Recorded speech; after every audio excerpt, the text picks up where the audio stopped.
Bắt đầu khó đấy, game này bắt đầu khó này.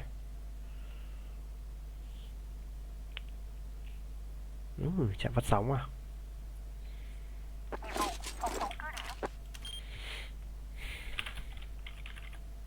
Ép.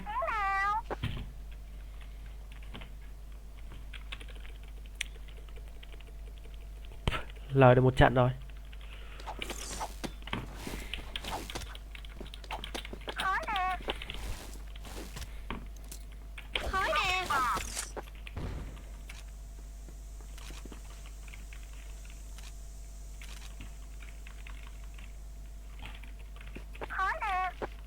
Tốt, nếu có khói ở đây tốt đấy.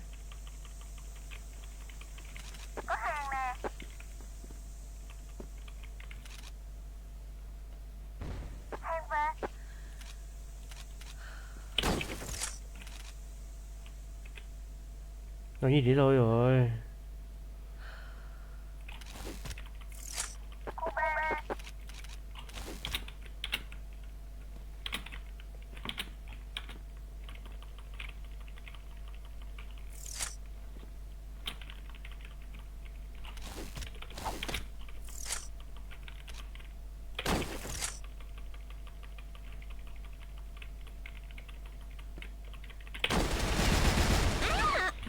Bắn trượt chứ. Ván này khó nhỉ. Nghe vẻ team mình hơi yếu.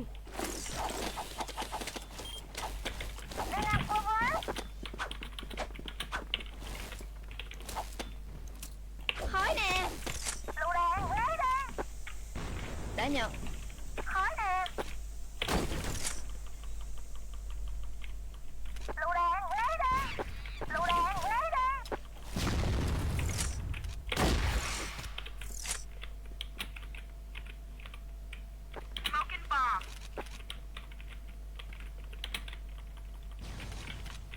Quá bình thường.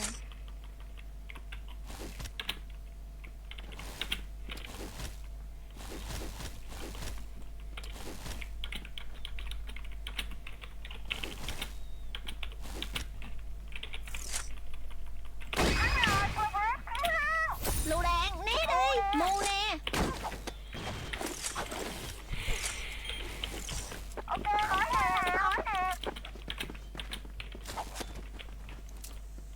Khói nè.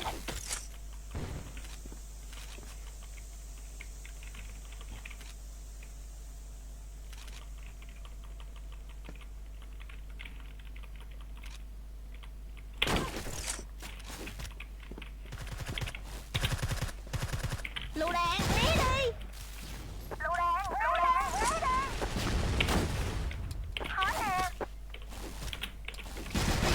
Vai lìn. Vai bóc.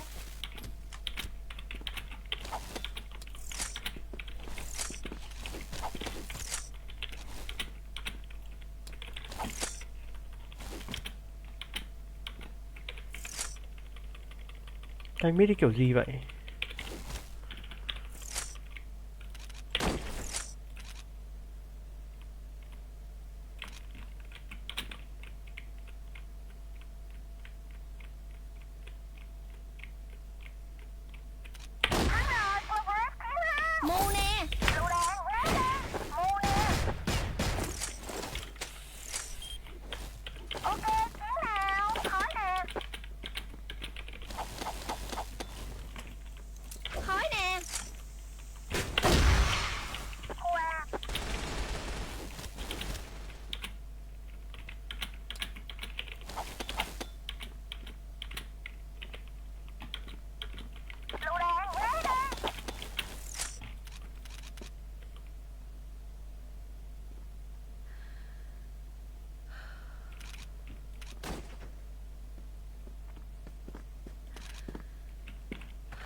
Mù nè. Khói nè. Mù nè. Khói nè. B à?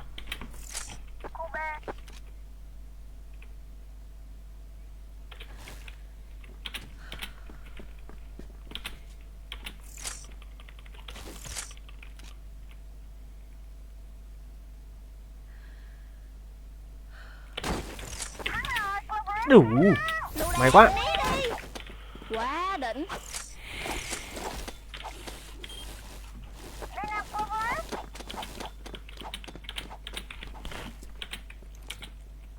Khói nè.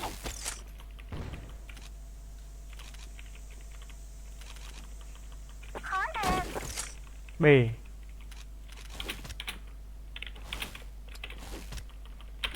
Quá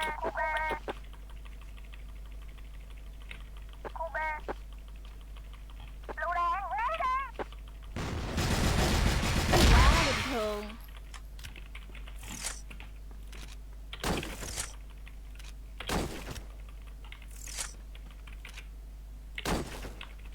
Lựu đạn, né đi. Ui, nước này, nhà B. Út. GG luôn rồi. Ném quả nổ 2D anh á. Ném đoạn nào nhỉ?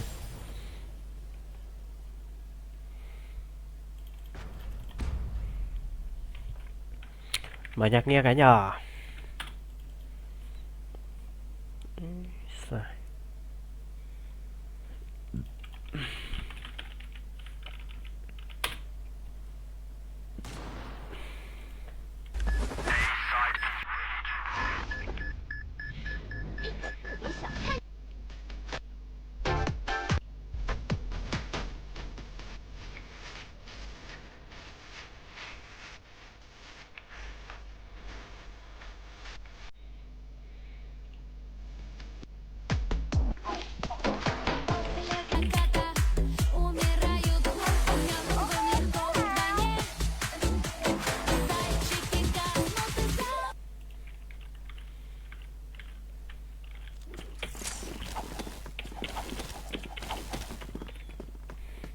Khu B.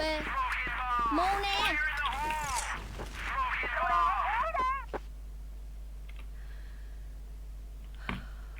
Khu B. Khu B. Bên kia cứng á nha. Không đùa được đâu nha.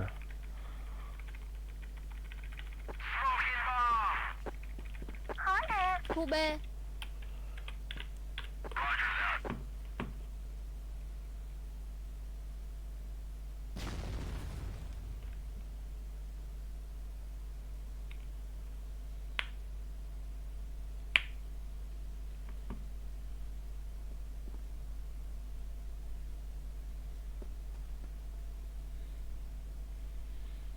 À, có một.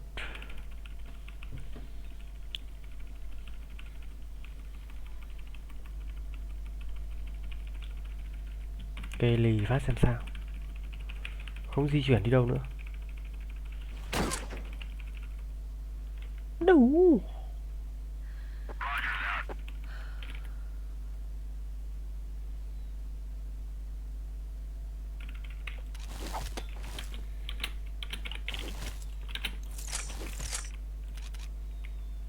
Nguy hiểm vậy. Nhìn nó đánh chậm nguy hiểm vậy.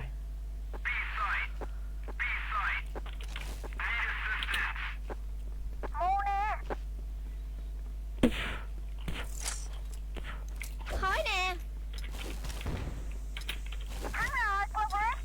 Lựu đạn, né đi. Giữ vững đội hình, tiến lên. Ok, tiến lên nào.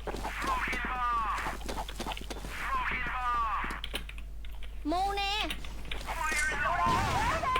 A này. Khu A. Khói nè.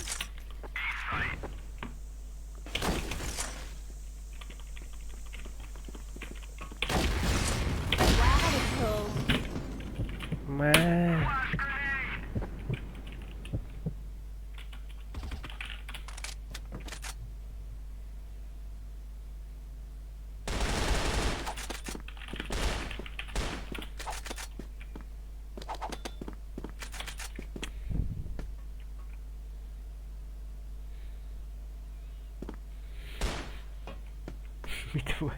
thằng kia có quả tên chất chơi vậy. Thằng S2 bên kia đang sống.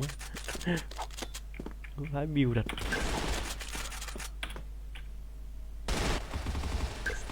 Ố.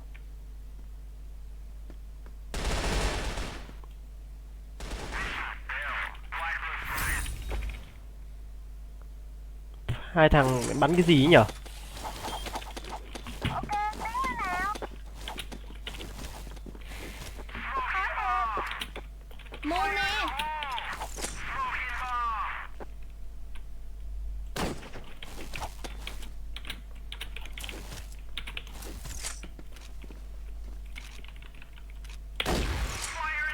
Bom. Cái bom nè.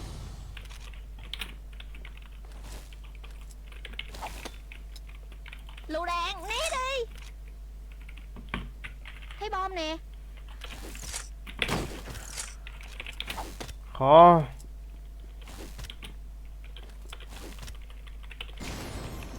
Khói nè. Bom đặt rồi nhé.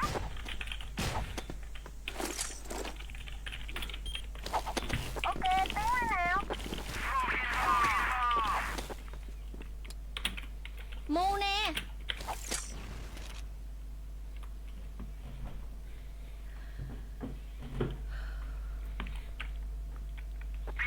Khu B.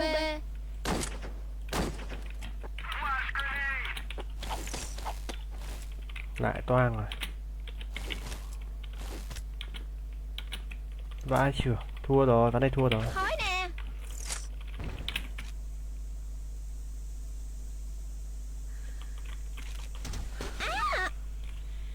Để nó móc lung tung hết cả lên, đùa. Nó lên 3 là hỏng rồi, hỏng hết rồi.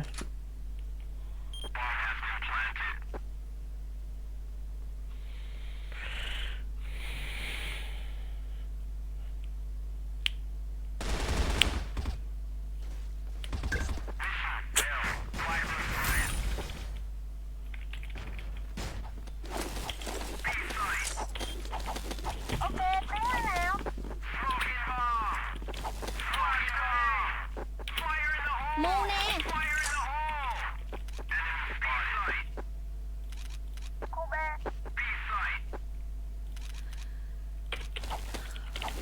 Lại B.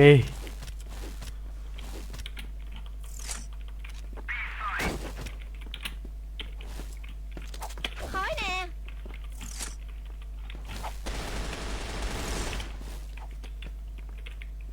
Lựu đạn, né đi.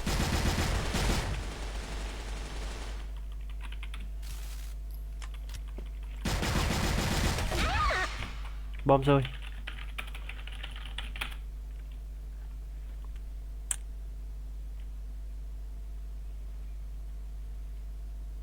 Thua.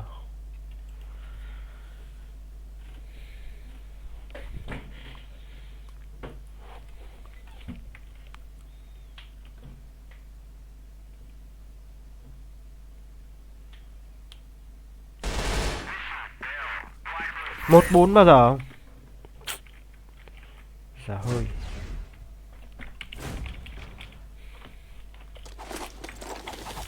Khu B. Khói nè. Mù nè.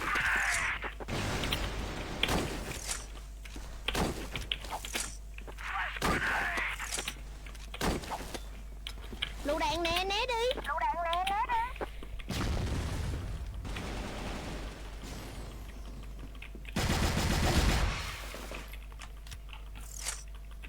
Quá bình thường. Khu A.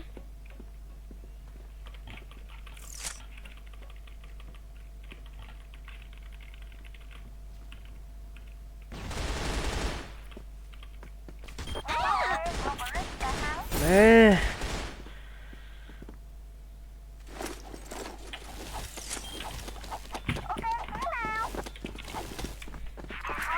Khói nè.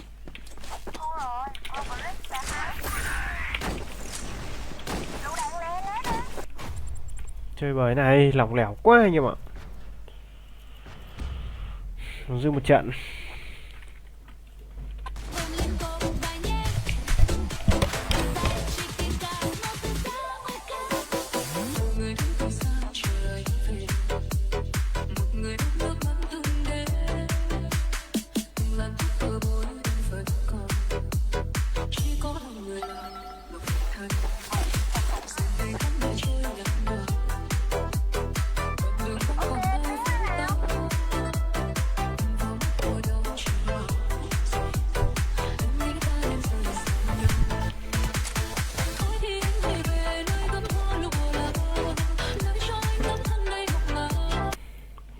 Tán nhạc. Lại map này hả? Khói nè.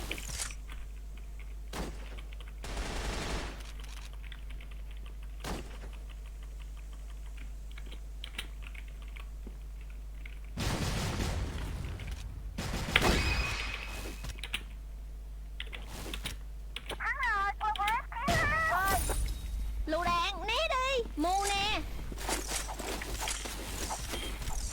Ok, tiến lên nào. Khói nè. Mù nè. Lựu đạn, né đi. Quá bình thường. A lên.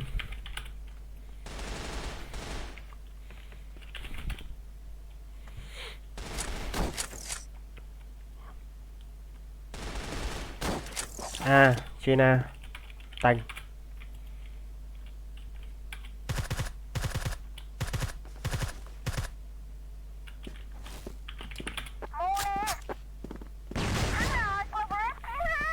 Hay.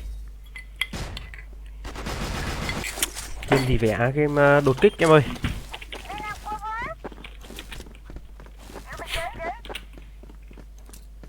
Khói nè.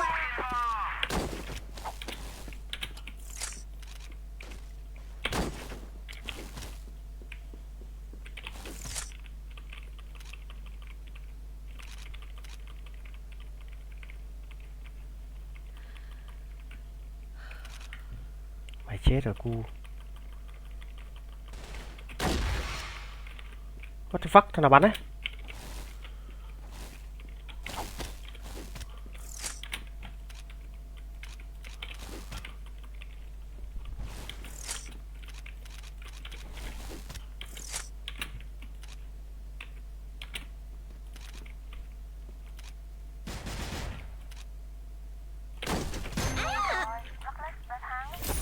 Mẹ mình bỏ A nó lại lên nhỉ?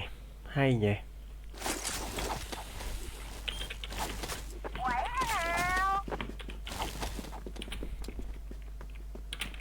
Mù nè. B. Khu B. Đánh ôn rồi.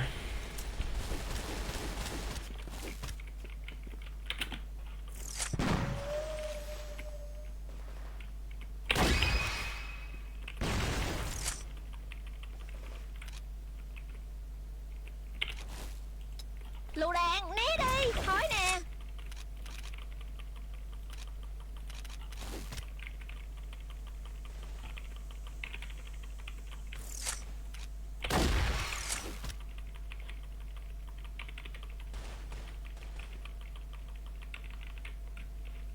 Treo à? Mù nè. Treo đéo đâu. Phốt máng hay sao? Tôi vừa nghe phốt máng. Mít. Chân tháp. Nhà nó.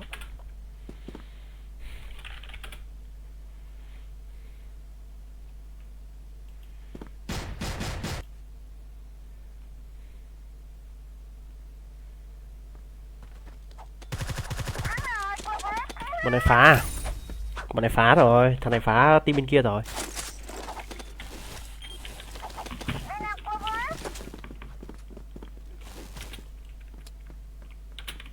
Mù nè. Lựu đạn, né đi.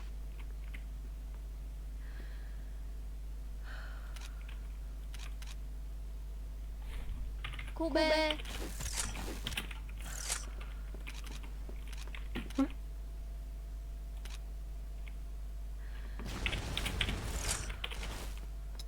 Lựu đạn, né đi.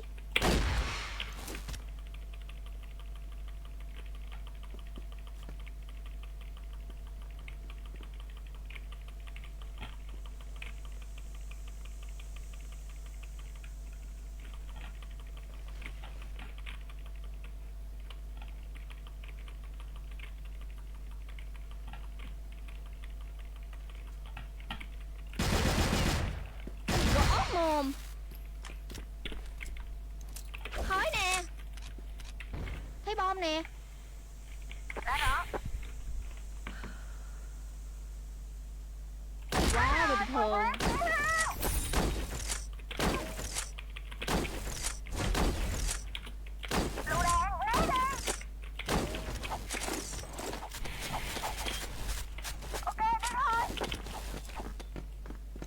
Khói nè.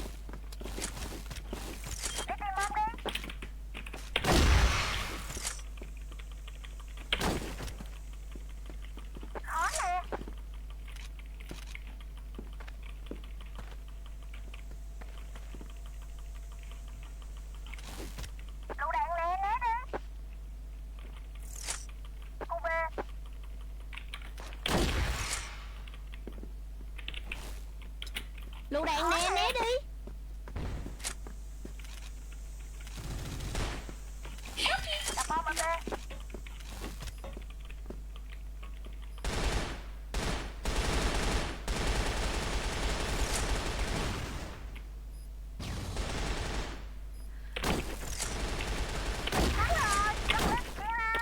Mừng nè. Rớt ao, rớt ao, rớt ao. Khu A.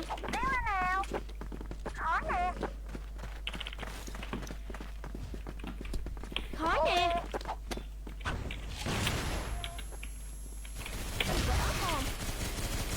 Mù nè. Lựu đạn nè, né đi.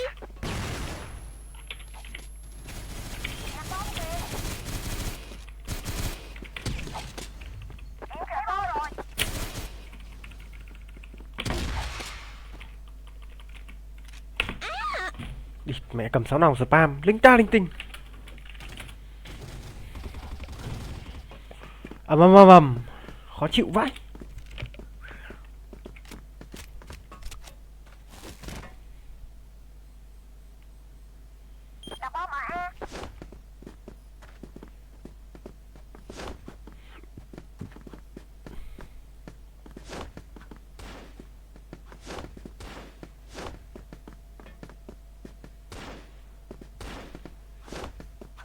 Ừ. Ơ.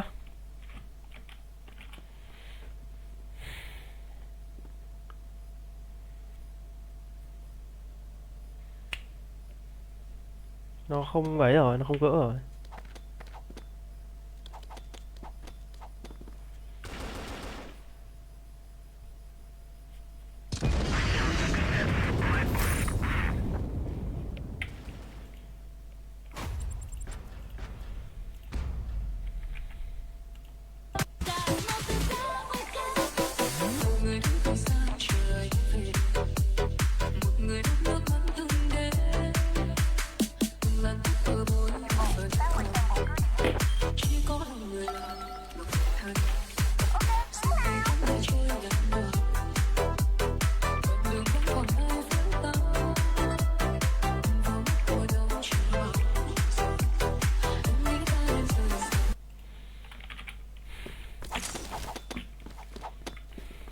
Chơi chúng nó. Giữ vững đội hình, tiến lên.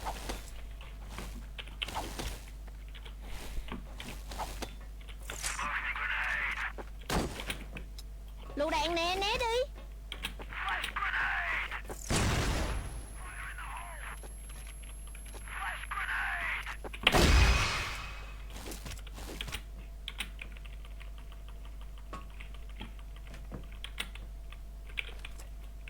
Khói nè.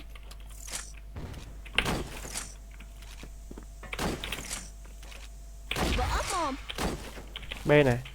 Khu B.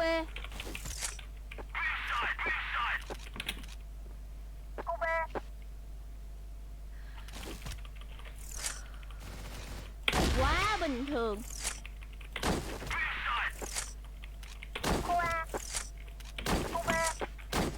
Bom ở đây.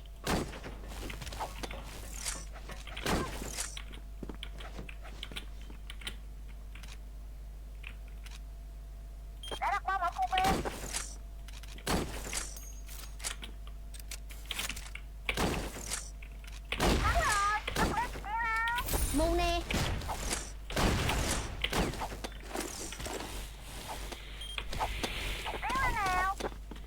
Làm ly cà phê cho đỡ buồn ngủ anh ơi à. Thank you. Thank you em dai. Gửi anh 20k. Lựu đạn nè. Cảm ơn Hưng nhiều nhá. Anh cảm ơn.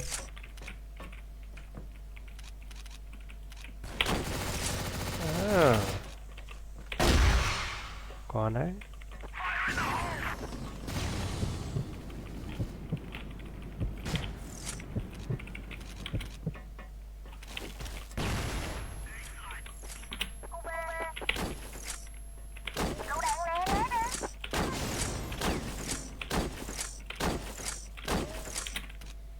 Ôi nó đâu rồi? Chạy đâu nhanh thế? Khói nè.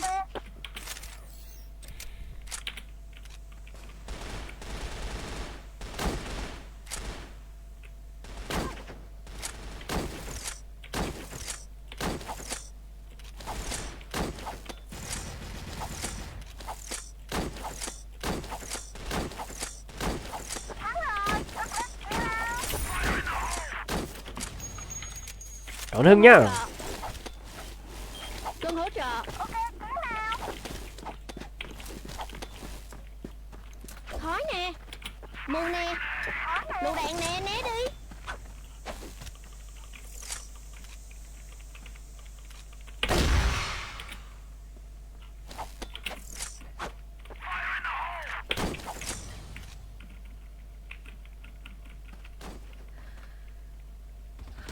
Úi dồi ôi, nhanh thế.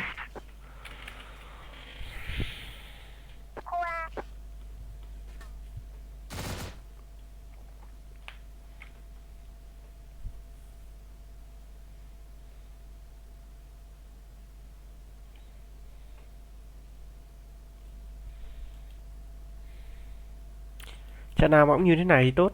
Đấy, ngon.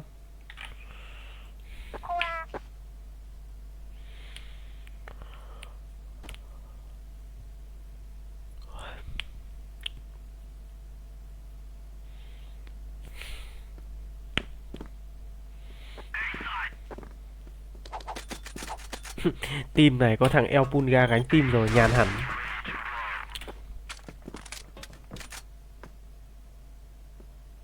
Mid.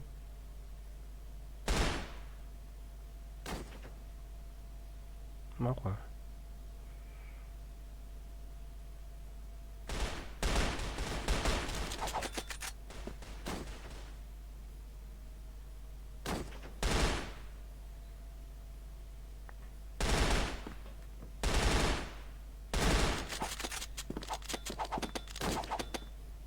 Thanh niên kia làm cái gì ấy, phải tôi gỡ lâu rồi. Thề luôn.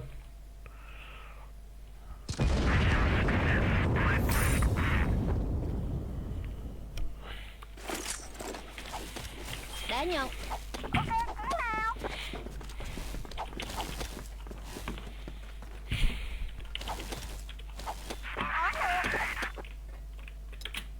Lựu đạn nè, né đi. Lựu đạn nè, né đi. Úi.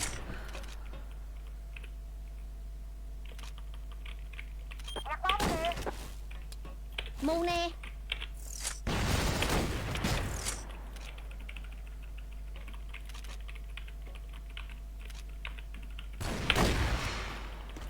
Ôi dồi ôi, hai thằng hai bên.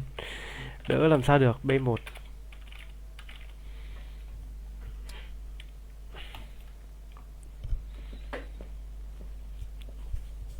Bên nó ba ngắm liền. Buồn ngủ thật. Những cái ông này bắn buồn ngủ thật.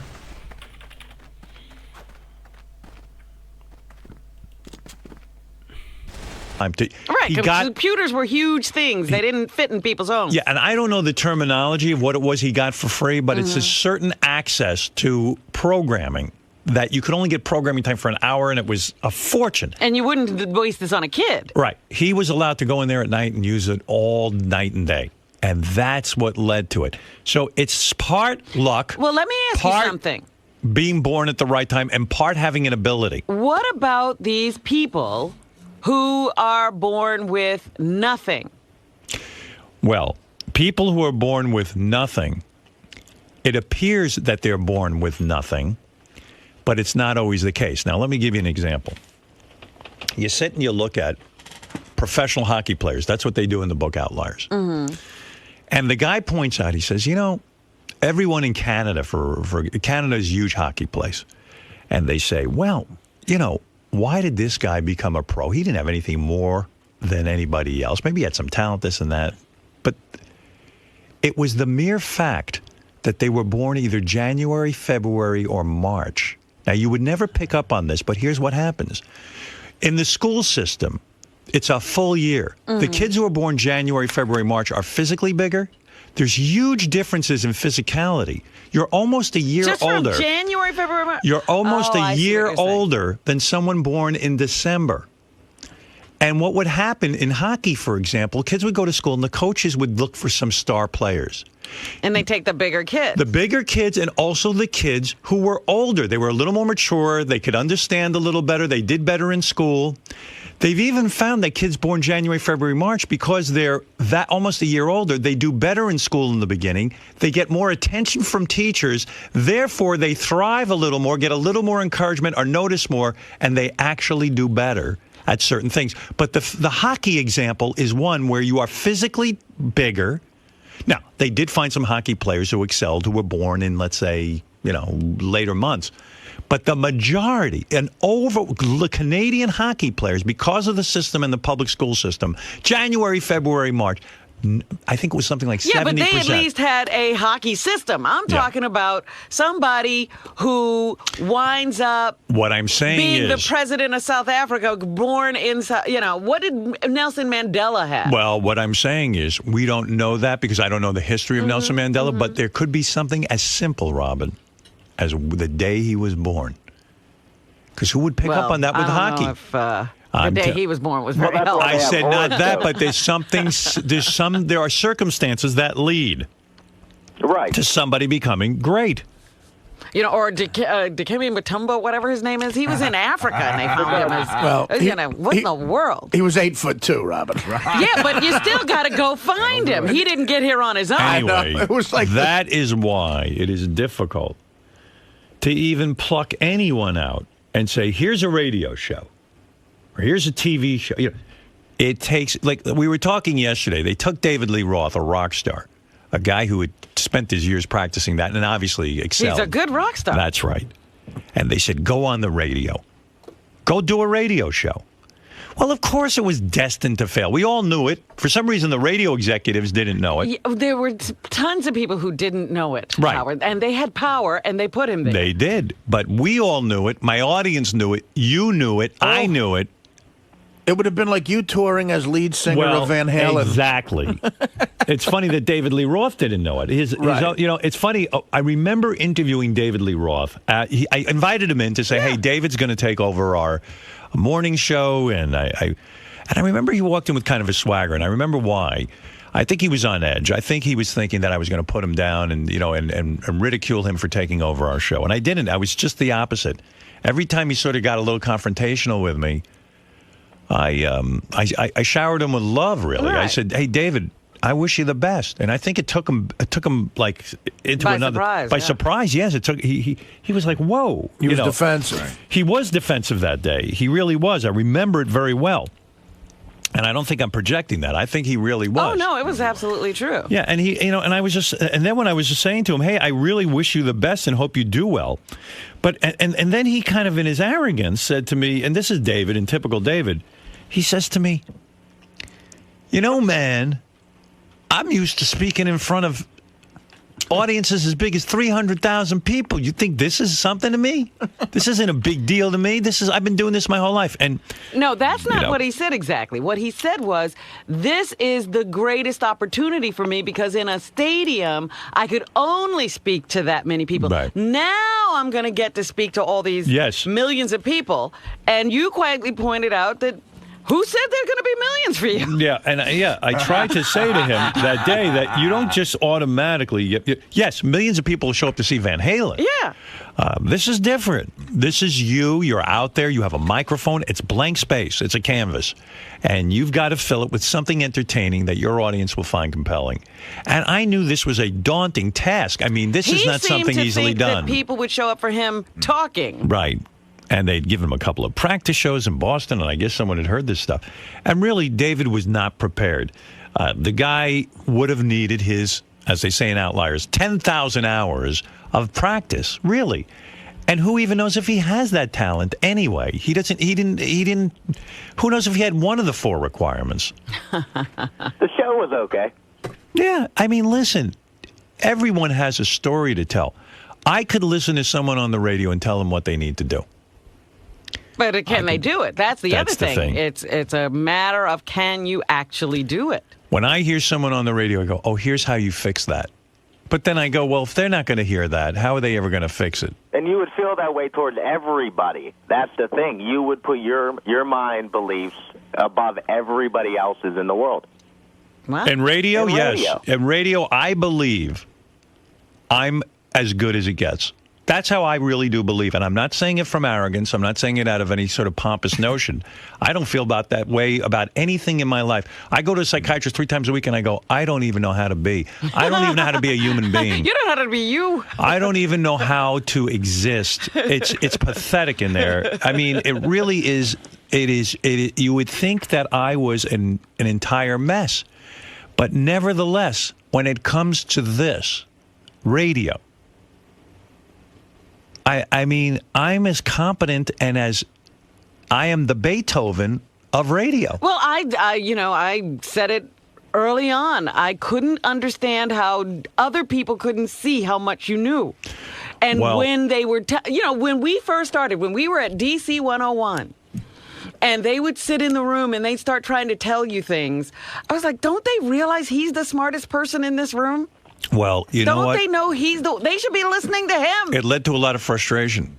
It really did on my part. I'm sure. I would go home and sit there and go, why do I would visualize the whole thing, and I'd say, why don't they get this? Why don't they let me loose? I don't get it. I mean, when Pig Virus and Dom Fioravanti and they were the worst. And John Hayes. John That was another Hayes. one. I mean, all of them. I sat there in a room and I said, this is like it would be as if Eddie Van Halen had to get guitar lessons from me.